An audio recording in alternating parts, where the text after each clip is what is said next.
오늘 말씀을 보면요, 결심을 통한 위대한 결과를 볼 수가 있습니다. 뭐라고요? 결심을 통한 위대한 결과요. 자, 그러면 우리가 먼저 결심이 무엇이었는지 한번 알아볼 필요가 있겠습니다. 누가 한 결심일까요? 잘 알고 있듯이 성경 말씀의 제목 에스라, 학사 에스라가 했었던 결심입니다. 보면은 여러 가지 뭐가 써져 있는데 가만히 보면은 한 가지 결심입니다. 그 결심이 뭐냐면은 이스라엘 백성들에게 율법을 가르치기로 결심하는 것입니다. 하나님의 말씀을 이스라엘 백성들에게 가르치기로 결심하는 것, 그것을 이렇게 결심했다는 것입니다. 그런데 이 하나님의 말씀을, 율법을 가르치기로 결심을 할 때에 두 가지 준비를 했습니다. 그 두 가지 준비가 무엇이었냐? 성경에 기록된 대로 연구하고, 첫 번째 연구하고, 두 번째 준행하며 라고 되어 있어요. 연구하고 준행하여서 하나님의 말씀을 이스라엘 백성들에게 가르치기로 결심하였다라는 것입니다. 여기에 써져 있는 단어들을 좀 한번 살펴볼까요? 여호와의 율법을 연구했다고 합니다. 우리가 보기에 에스라는 이미 학자입니다. 학자고 전문가인데 또 율법을 연구했다니 이게 무슨 말일까? 여러분, 연구했다라는 히브리어 단어는요, 다하스라는 말로요, 쉽게 이야기하면은 주석을 달다라는 뜻이에요. 주석이 뭐냐? Q&A죠. 물어보고 답하고, 물어보고 답하고, 이 작업을 계속했다라는 거예요. 왜 이것을 했을까요? 여러분, 어떤 문제에 관하여서 계속해서 물어보고 답을 하고, 또 그것에 꼬리를 물어서 물어보고 답하고, 또 꼬리를 물어서 물어보고 답하는 일을 계속하면 무엇이 나오는지 아십니까? 본질이 나옵니다. 그 본질을 붙들고자 에스라는 계속해서 Q&A, 다하스하는 작업을 했던 것입니다. 거기서 멈추지 않고 에스라는 준행하는 일을 합니다. 준행했다라는 것은 여러분 한번 따라해 볼까요? 아싸. 네, 심심하실까봐 같이 반응을 좀 유도했습니다. 아싸라는 거예요. 아싸라는 단어는 무엇이냐면요, 머리로만 생각하는 것이 아니라 행동으로 옮기는 것, 그것이 바로 아싸입니다. 그러니까 지식적으로만 축적해 놓는 것이 아니라 하나님의 말씀을 순종하는 것, 하나님의 말씀을 몸으로 행하는 것, 그것이 바로 아싸예요. 그러니까 Q&A를 통해서 계속해서 본질을 캐낸 에스라는 그것에서 멈추는 것이 아니라 하나님의 말씀을 실제로 준행했습니다. 순종했습니다. 그리고 나서 얼마가 지났는지는 모르겠지만 그것을 가지고 이스라엘 백성들에게 율법을 가르치기로 결심했다라는 겁니다. 여러분, 에스라서를 읽어보고 그리고 같은 문맥을 갖고 있는, 같은 연대에서 기록이 되었던 느헤미야서를 같이 읽어보면요, 이 율법을 가르치기로 결심한 뒤에 어떤 일이 일어나는지를 우리가 알 수 있습니다. 뭐냐? 위대한 결과예요. 결심을 통한 위대한 결과죠. 위대한 결과가 무엇이었는지 우리가 알아볼 필요가 있겠습니다. 외적인 변화와 내적인 변화가 일어났어요. 긍정적인 의미에서 외적인, 내적인 변화의 바람이 이스라엘에게 불어왔다는 것입니다. 먼저 외적인 변화를 한번 살펴볼 필요가 있는데요. 외적인 변화라고 하는 것은 어떤 걸 의미할까요? 비유하자면 이렇게 고속도로가 꽉 막혀서 아무 차도 못 가고 있는데, 여러분, 여기 1차로에 어떤 차선이 있습니까? 버스 전용 차로가 있습니다. 우리 담임 목사님 거기를 지날 때 엔돌핀이 몸에 이렇게 돈다고 말씀을 해주셨는데, 여러분, 이와 같은 일이 이스라엘 백성 가운데 일어났다라는 거예요. 바사의 6대 왕이었던 아닥사스다 왕이 있었는데요, 이 아닥사스다 왕이요, 이스라엘에게 정책을 아주 유하게 풀어주었던 것입니다. 다른 나라들은 속국으로서 그 바사 왕국에 갇혀서 살 수밖에 없는데 이스라엘 백성들은 정말 독특한 은혜, 특별한 은혜를 주어서 고국 이스라엘로 돌아가 살 수 있도록 해 주었던 것입니다. 특별한 대우를 받은 것이죠. 그리고 이뿐만 아니라 이 학사 에스라에게 특별한 은혜를 주어서 다른 사람들은 어떤 것을 구해도 뭐 이렇게 하나를 얻을 수 없는 그런 위치에 있었는데 에스라는 무엇을 구하든지 이 아닥사스다 왕의 윤허를 이제 허락을 해 주었습니다. 다 받을 수 있었다는 겁니다. 그야말로 이 탄탄대로가 확 열린 것입니다. 내적인 변화는 무엇이었을까요? 이스라엘 백성들 안에 이 회개의 역사가 일어난 것이 내적인 변화입니다. 에스라의 결심을 통해서요, 내적인 변화, 회개의 역사가 일어나기 시작했습니다. 이 에스라가 나무 강단 위에서 하나님의 율법을 설파했을 때 이스라엘 백성들은요, 부르짖었습니다. 하나님 앞에 회개를 했어요. 여러분, 주일 말씀에 담임 목사님 말씀하셨듯이 회개는 우는 게 시작이고 뭐가 진짜라고 했습니까? 행함으로 움직여져야 그게 진짜 회개라고 했습니다. 이스라엘 백성이 회개의 시작을 했죠. 부르짖었습니다. 그 다음에 그들의 행동이 그쳤을까요? 아닙니다. 정말 놀라운 회개의 역사를 그들이 행했는데요. 그게 뭐냐면은 이스라엘 백성들이요, 이방 여인들을 맞이합니다. 이제 죄가 이렇게 스멀스멀 들어온 거죠. 이방 여인들을 맞이하고 이방 여인들을 통해서 자녀를 낳았어요. 이 자녀를 낳았는데 처자를 하나님의 율법 때문에 버리고 이 순결함을 지키겠다고 결단을 한 거예요. 이 감정적인 그 모든 것을 포기하면서 하나님의 율법을 지키기로 한 거죠. 이별을 해야 했던 것입니다. 이만큼 처절하게 정말 힘들게 회개를 했던 이스라엘 백성들, 이러한 내적인 변화, 회개의 역사가 일어났습니다. 무엇 때문에요? 에스라의 결심 때문에요. 그래서 여러분, 저는 이 한 사람 에스라의 결단을 보면서 내부적으로 외부적으로 이런 역사가 일어났잖아요. 이걸 보면서 저에게도 강한 소원이 하나 생겼어요. 그 소원이 뭐냐면은 결심이라는 거 정말 대단한 거구나. 이렇게 중요한 것이구나. 그리고 이 말씀이 실제가 되고 현실이 되어서 내가 살아가는 그 삶 속에서 내가 결심을 하면은 이러한 역사가 일어났으면 좋겠다라는 생각이 들었어요. 여러분들도 그런 마음이 들지 않습니까? 할렐루야. 네, 그래서 특별히 신혼부부들을 생각을 하면서, 제가 신혼교구 담당이거든요. 네, 신혼교구 담당이라서 신혼부부들을 생각하면서 특별히 우리 리더님들이 이런 외적인 변화, 외적인 부흥을 좀 경험했으면 좋겠다. 그래서 똑같이 한번 따라해 보기로 결심을 했습니다. 무슨 결심일까요? 에스라처럼 하나님의 말씀을 연구하고 좀 준행하는 시간을 한번 늘려보자. 우리 원로 목사님처럼 7시간 반씩 성경을 볼 수는 없지만 제 삶에서 할애할 수 있는 만큼 기도의 시간을 늘리고 연구의 시간을 늘리고 말씀을 보는 시간을 많이 늘렸어요. 그랬더니 여러분, 어떤 일이 일어났을까요? 그렇게 해봤더니 정말 기가 막힌 역사가 일어났습니다. 할렐루야. 라고 고백할 수 있으면 얼마나 좋을까요? 네. 그 마음을 먹은 지 한 2개월여가 지난 것 같아요. 이제 방학 개학을 하기 전이었으니까요.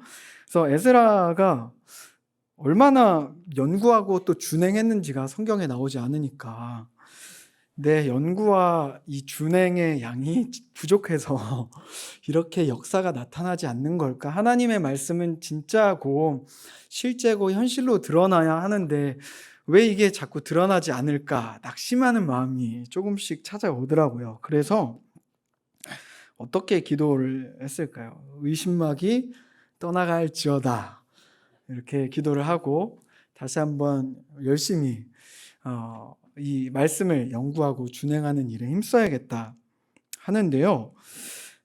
회개의 역사는커녕 이 외적인 역사도 안 나타나는 거예요. 외적인 역사란 뭘까요? 그들의 삶 속에서 이 회사가 이제 필드지 않습니까? 회사에서 이제 상사가, 사장님이 이제 탄탄대로를 열어주는 거예요. 그래서 모든 것을 하든지 인정을 받고 또 이렇게 무슨 기획서를 쓰든지 이렇게 그것이 이제 딱 채택이 되는, 선택되는 그런 은혜가 있어야 되는데 나눔을 하면요, 이 리더님들이 이 실장님과 팀장님과 관계가 어그러졌다 이런 얘기를 해요. 막 낙심이 되더라고요. 그리고 또 이직을 해야 될 것 같다. 팀이 막 무너져 내리고 있어서 도저히 여기 있을 수가 없다 얘기를 하는 거예요. 저의 마음도 같이 이렇게 이직을 해버리고 싶은 마음이 들었어요. 하나님의 역사가 나타나지 않는 것 같고 내부적인 역사, 외부적인 역사가 나타나지 않는 것 같았어요. 막 회개의 역사가 일어나고 막 기도회가 뜨거워지고 이래야 되는데 뜨뜻미지근하고 그냥 뭐 평소와 다를 바 없는 기도회여서 왜 나에게는 이 성령의 새바람이 불어오지 않는 걸까 이런 생각을 했어요. 괜히 결단을 해서 결심을 해서 이렇게 낭망하고 낙심하는 거 아닐까라는 생각이 들었습니다. 제가 이 결단이라는 거에 굉장히 몰두되어 있을 때였는데요. 한 달 하고도 7일 전이더라고요. 찾아보니까 8월 23일에 우리 내수동교회 새벽 예배에 요 목사님께서 저와 오늘 똑같은 본문으로 말씀을 전하셨어요. 혹시 새벽 예배 나오신 분들 중에 기억이 나십니까?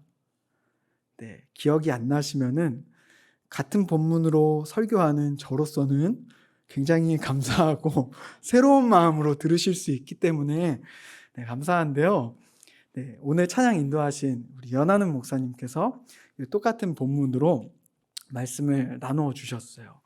네, 이제 똑같이 결단과 뭐 이런 말씀을 나누다가요. 제가 미처 발견하지 못했던 그 부분을 후반부에 이제 말씀을 하셨어요. 그게 뭐였냐면은 결단보다 중요한 것, 도우심이라는 말씀을 나눠 주셨습니다. 그런 의미에서 우리가 한번 9절을 찾아봤으면 좋겠는데요. 6절과 9절의 말씀을 우리 한번 읽어봤으면 좋겠는데요. 띄워주실 수 있나요? 6절은 네, 우리 자매님들, 우리 9절은 형제님들이 한번 읽어보도록 하겠습니다. 색다르게 시작.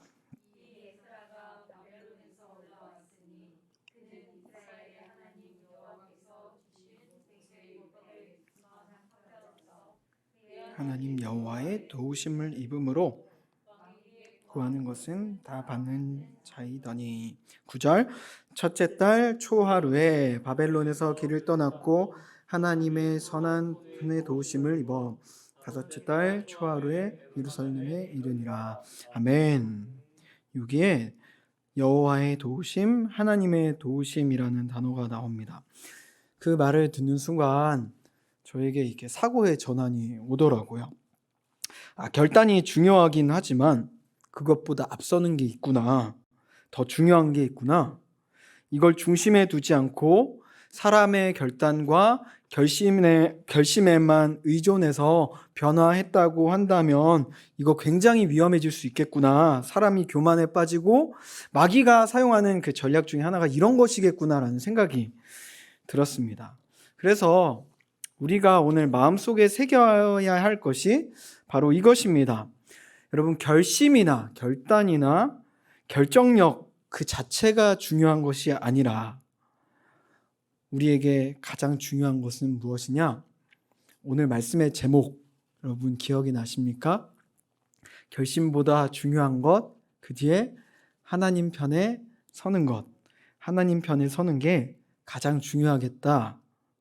이것입니다. 여러분 6절과 9절에 도우심이라는 단어가 계속 나와요. 반복이 되죠. 그게 핵심입니다. 이게 왜 하나님 편에 서는 것이냐? 여러분, 도움을 받기 위해서는요, 붙어 있어야 돼요. 옆에 있어야 됩니다. 그래야 도움을 받을 수 있어요. 제가 이것을 제가 중고등부 사역을 한 8년, 9년을 했거든요. 중고등부 아이들한테 하나님 옆에 꼭 붙어 있으라. 붙어 있어야 하나님의 도우심을 입을 수 있다. 이 설교를 한 적이 있어요. 근데 이 얘기를 했을 때 중고등부 친구들은 이 설교자를 좀 이렇게 공경에 빠뜨리는 거를 굉장히 이제 즐겨합니다. 그래서 저는 이제 소통을 이렇게 하는 설교를 많이 했는데 아이들의 이제 반응을 유도하려고 그렇게 얘기했는데 전도사님, 저는 와이파이인데요.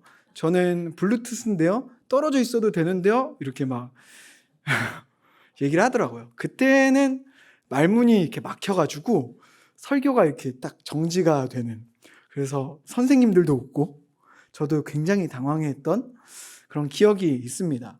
그런데 시간이 지나서 생각을 해보니까요, 여러분, 와이파이도 그렇고요, 블루투스도 그렇고요, 일정 거리 안에 있을 때 전파가 터지는 거예요. 떨어져 있으면은 도움을 받을 수가 없어요. 지금 그 친구한테 가서 꼭 이야기를 전해주고 싶은 마음이 드는데요. 네, 그렇습니다. 여러분, 떨어져 있으면은 기능을 발휘하지 못합니다. 결심이나 결단력보다 중요한 것은 하나님의 편에 서 있는 것. 그것이 정말 중요한 것입니다. 왜 하나님의 편에 서 있는 게 더 중요할까? 성경을 예를 들어서 좀 나누어 봤으면 좋겠습니다. 여러분, 사무엘하 15장의 말씀을 이하로 오늘 집에 가서 쭉 한번 읽어보시면요, 지금은 읽어보시지 마시고 15장 이하의 말씀을 쭉 읽어보시면은 한 인물이 나옵니다. 제가 설명드리려는 인물인데 들어보셨을지 모르겠어요. 아히도벨이라는 사람입니다. 유명한 사람은 아니에요.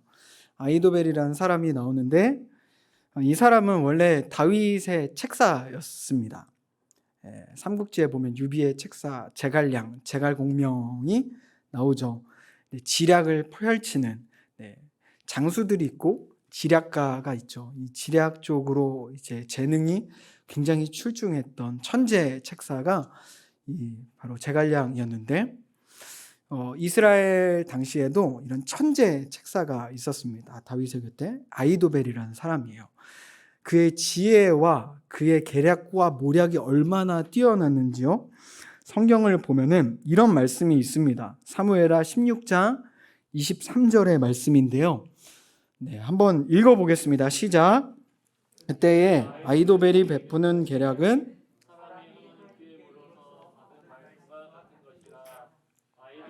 모든 계략은 다윗에게나 압살롬에게나 그와 같이 여겨졌더라. 아멘. 그 계략과 그의 모략이 어떤 수준이라고요? 인간의 수준이 아니라 하나님의 말씀과 같은 수준이다. 여러분, 이 정도로 얘기할 정도면은 끝판왕이지 않겠습니까? 지략의 끝판왕이죠. 그를 능가할 사람이 없습니다. 다윗에게도 그렇고 압살롬에게도 그렇습니다. 그런데 이 책사가요, 아주 교묘하게 기가 막힌 타이밍에 다윗의 곁에 있다가 싹 돌아섭니다. 누구에게로요? 이스라엘 다윗의 아주 잘생긴 아들이 있죠. 아주 준수한 외모를 가지고 있는, 지금으로 따지면은 뭐 이렇게 만찢남이라고 해야 될까요? 만찢남 아십니까? 만화를 찍고 이렇게 나온 남자. 요즘 그래서 연예인 굉장히 잘생긴 그 남자 연예인 차은우라고, 잘 모르시는 것 같습니다. 그런 연예인이 있습니다. 만찢남 같은 그 존재였어요. 근데 그 압살롬이라는 아들이 반역을 일으켜요. 그때 같이 등을 돌렸던 사람이 아히도벨입니다. 반역을 했습니다. 그런데 여러분, 반역이라는 걸 좀 한번 생각해 보기를 원하는데요. 반역을 한 사람이 제일 두려워하는 것이 무엇일까요? 반역을 한 사람이 제일 두려워하는 것. 똑같습니다. 반역을 하는 사람이 제일 두려워하는 거는 반역입니다. 그래서요, 사람을 못 믿어요. 사람을 믿지 못합니다. 반역을 자꾸만 신경을 씁니다. 또 다른 반역을 신경을 써요. 그래서 자꾸만 그 사람은요, 여지를 남겨두게 됩니다. 어떤 여지냐면은 이 편에 있다가도 권력이 혹시 다윗에게로 넘어갈 수 있기 때문에 다윗에게로 넘어갈 수 있는 여지를 남겨두는 거예요. 마치 선거할 때요, 이제 선거 자금을 야당에게도 뿌리고 여당에게도 뿌려서 사실은 이도 저도 아닌 위치에 있다가 누가 당선이 되면은 싹 이렇게 옮겨버리는 그런 삶을 사는 사람들이 바로 이 반역을 하는 사람들입니다. 그런데 아히도벨이요, 굉장히 뛰어난 지략가라고 했잖아요. 근데 이 사람이 아주 굳은 결심을 합니다.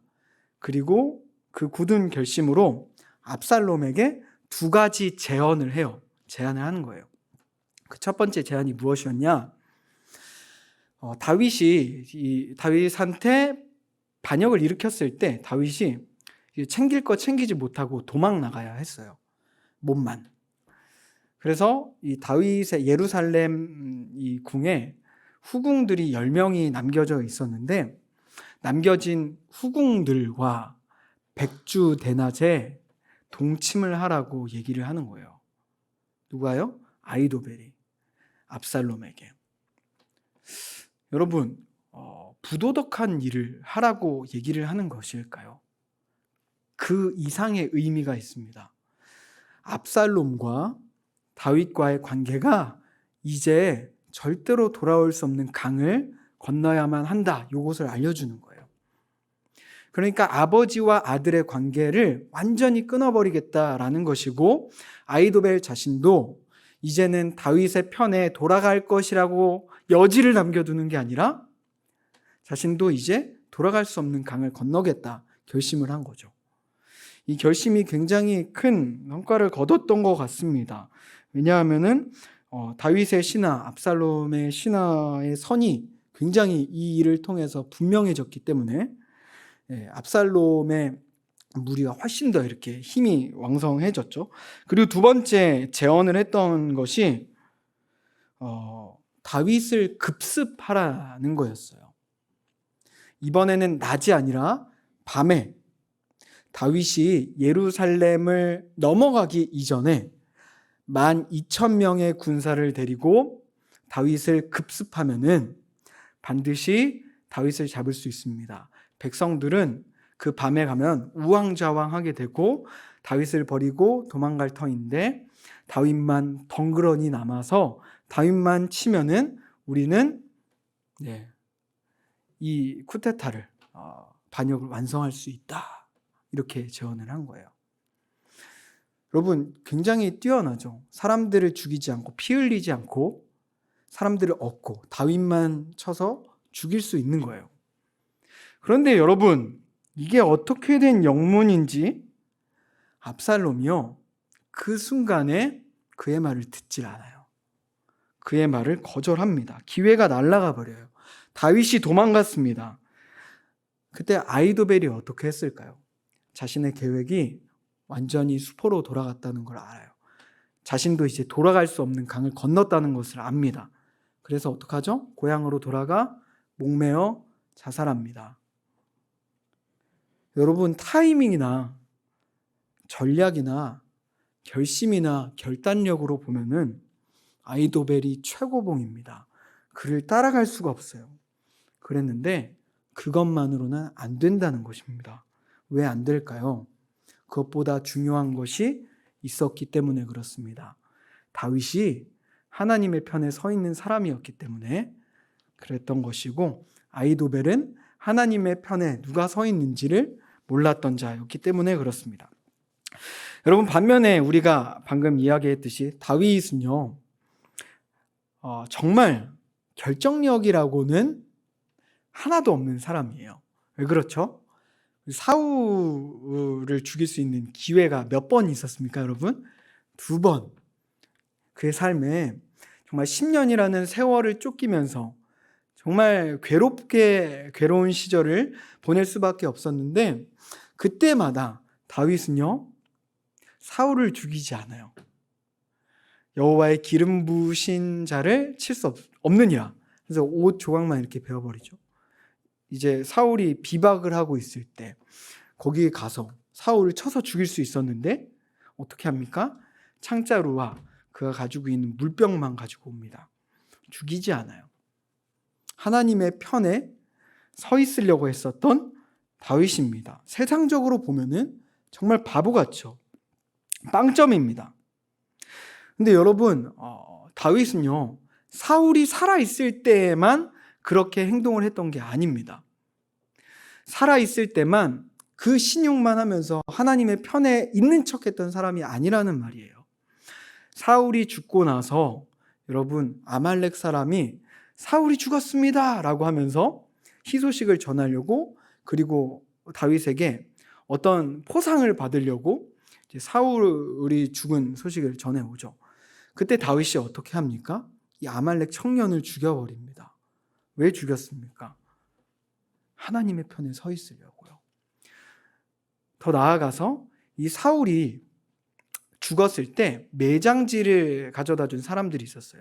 길르앗 야베스라고 하는 민족인데, 길르앗 야베스 민족을요 저주하고 그 민족을 흩은 것이 아니라 오히려 축복해 줬어요. 여호와의 기름 부으심 받은 자를 선대하였던 민족을 축복해 주었습니다. 신용만 했던 자가 아니라 하나님 앞에 정말로 그 편에 서 있었던 자가 바로 다윗이었습니다. 그렇게 하나님의 편에 서 있었던 다윗을 하나님이 어떻게 세우셨습니까? 왕으로서 피 흘리지 않게 하실 뿐만 아니라 깨끗한 손으로 선 왕으로 이스라엘에 세우셨다는 것이죠. 에스라의 결심이 정확하게 그가 처한 상황과 환경에 먹혀 들어가서 회개의 역사를 이루고 이스라엘의 이 외적인 것을 이 변화의 바람을 불러온 이유가 여러분 무엇입니까? 그가 엄청난 리더십과 결단력, 결심을 했기 때문에 그러한 일이 벌어졌다는 것이 아니라는 겁니다. 어떻기 때문에, 무엇을 했기 때문에 그렇습니까? 하나님의 편에 서 있었기 때문에 그렇습니다. 여러분, 그래서 우리는 기도하죠. 하나님, 이번 결정이 잘 될 수 있도록 지혜를 주세요. 이번 사업이, 이번 프로젝트가 잘 될 수 있도록 도와주세요. 우리 자녀가 잘 될 수 있도록 도와주시고, 이번 선택이 어떠한 것이 잘 될 수 있도록 하나님 지혜를 주세요. 이 사람을 만날 때 이 사람이 맞는지 확신을 주세요. 이렇게 분별하는 지혜를 달라고 기도를 하죠. 사실 이것이 우리의 연약함입니다. 그런데 여러분, 이것보다 더 중요한 게 있습니다. 더 중요한 사실. 우리의 결정이나 이런 결단보다는요, 하나님의 편에 서 있는 것이 훨씬 더 중요하다는 거예요. 이것은 다 두 번째인 것입니다. 여러분, 하나님의 편에 선다는 게 구체적으로 뭘까요? 지난주 말씀을 전해주셨던 LA 사랑의 교회 김기섭 목사님, 이런 말씀을 해주셨어요. 자녀를 축복하는 마음을 가지고 있는다고 그게 축복이 되는 것이 아니고 실제로 축복을 입으로 내뱉어야 된다. 그 마음에 가지고 있는 거, 잘 됐으면 좋겠다, 이거랑 축복하는 거랑 다르다고 이야기하셨잖아요. 그 말씀하셨잖아요. 그 원리가 여기에도 그대로 적용이 되는 줄로 믿습니다. 무엇이냐 하면요, 우리가 하나님의 편에 서야지라고 그냥 생각만 하고 끝내는 게 하나님의 편에 서는 게 아니라는 거예요. 나는 하나님의 자녀야. 그러니까 하나님께서 내가 무슨 결정을 하든지 어떤 선택을 하든지 지혜롭게 인도해 주실 거야. 사람이 마음으로 계획할지라도 그 걸음을 인도하시는 분은 여호와시니라. 그때 써먹는 구절이 이거잖아요. 우리 그렇게 써먹죠. 그런데 이렇게만 한다고 여호와 하나님 편에 서는 게 아니라는 거예요. 이것이 흔한 착각이고 방관의 자세가 될 수 있습니다. 그렇다면 우리는 무엇을 해야 하냐? 온 힘을 다해야 되고요. 온 마음을 다해야 하고요. 사력을 다해서 하나님 옆에 붙어 있겠다고 다짐하는 것. 그게 뭘까요? 예배입니다. 예배하는 삶을 살아가는 것이 하나님 편에 서는 것입니다. 그냥 생각만으로 머물러 있는 게 하나님 편에 서 있는 게 아니라는 것입니다. 수요일 날에도 비슷한 예화를 나눴는데 저의 삶에 이제는 둘째가 태어나서 육아밖에 없어가지고요. 예화가 육아밖에 없습니다. 양해해 주시고 들어주시면 감사하겠습니다. 둘째가 태어나서 첫째가 질투를 심하게 합니다. 엄마가 젖을 먹이고 있으면은 샘이 나는지, 원래 그 첫째와 엄마, 그러니까 나와 그녀의 사이에는 아무도 없었는데 둘째가 그 사이를 비집고 이렇게 들어온 거잖아요. 그러니까 그 둘째가 싫은 거죠. 그래서 젖을 먹고 있으면은 이렇게 머리를 이렇게 밀어요. 머리를 밀고 젖에서 떼어내고 못 먹게 해요. 아기가 울어서 이렇게 안아주면은 제 딸이 20kg거든요. 20kg 되는 딸을 목을 이렇게 받치면서 똑같이 안아주라고 이제 엄마한테 얘기를 하는 거예요. 그걸 보면서 참 많은 생각이 들었어요. 부정적으로요. 부정적으로 생각이 참 많이 들었는데, 그래도 긍정적인 거 하나 여러분들과 나누자면, 얘한테는 참 이게 생존이 걸린 문제구나. 얘한테는 엄마와 자기 사이에 아무도 없었는데 동생이 생김으로 사랑을 빼앗기는 거, 요게 생존과도 같은 문제인 거구나. 그래서 이걸 허락하지 않는 그 자세를 보면서 참 이런 자세는 우리가 신앙적으로 가져야겠다라는 생각이 들었어요. 이걸 세상적으로 말하면 뭘까요? 퇴행입니다. 네, 퇴행이죠. 안 좋은 거예요. 그런데 신앙적인 퇴행은 저는 굉장히 좋은 것이라고 믿습니다. 왜냐하면요, 신앙적으로 퇴행이라고 하는 것은 하나님을 의존하는 거거든요. 하나님께 기대는 것입니다. 그래서 예수님께서 이 어린아이와 같이 되라고 하신 말씀, 그게 바로 요 의미가 아닐까 생각이 들었어요. 의존성. 하나님을 이제 처절하게 정말 사력을 다해서 하나님을 의존하려고 하는 것. 수단과 방법을 가리지 않고 의존하는 것. 그 사이가 벌어지지 않게 하려고 의존하는 것. 그것입니다. 여러분, 말씀을 맺도록 하겠습니다. 우리와 하나님 사이에 문제가 슬며시 들어올 때 우리가 어린아이 같이 한번 반응했으면 좋겠습니다. 나와 하나님 사이가 벌어지지 않도록, 떨어지지 않도록 몸부림치는 겁니다. 힘들 때, 문제가 생길 때 격렬하게 여러분 예배하는 예배자가 되시기를 바랍니다. 에스라가 했던 결심은 어떤 공식이 아닙니다. 그렇죠? 연구하고 준행했더니 부흥이 일어났다. 공식이 아니라는 거예요. 그럼 무엇일까요? 예배에 올인했다. 모든 것을 걸었다라는 의미입니다. 결심이나 결정 자체보다 하나님의 편에 서는 것이 중요합니다. 이것을 여러분 압축하는 말씀이 한 구절 있습니다.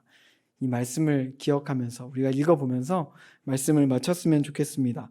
로마서 8장 28절 말씀 함께 읽도록 하겠습니다. 시작. 우리가 알거니와 하나님을 사랑하는 자 곧 그의 뜻대로 부르심을 입은 자들에게는 모든 것이 합력하여 선을 이루느니라. 아멘. 여러분, 내가 결정을 잘한다고, 내가 결심을 잘한다고 되는 게 아니라 아무리 그렇게 결정했어도 아이도벨의 계략과 같이 될 수 있습니다. 반대로 다윗과 같이 세상적으로 볼 때 정말 빵점 같은, 바보 같은 결정이라고 할지라도 하나님의 편에 서기만 하면 그 모든 것이 합력하여 선을 이루게 되는 결정인 줄을 여러분들 믿으시기를 바랍니다. 그렇기에 사력을 다해 예배하는 예배자들 되시기를 바랍니다.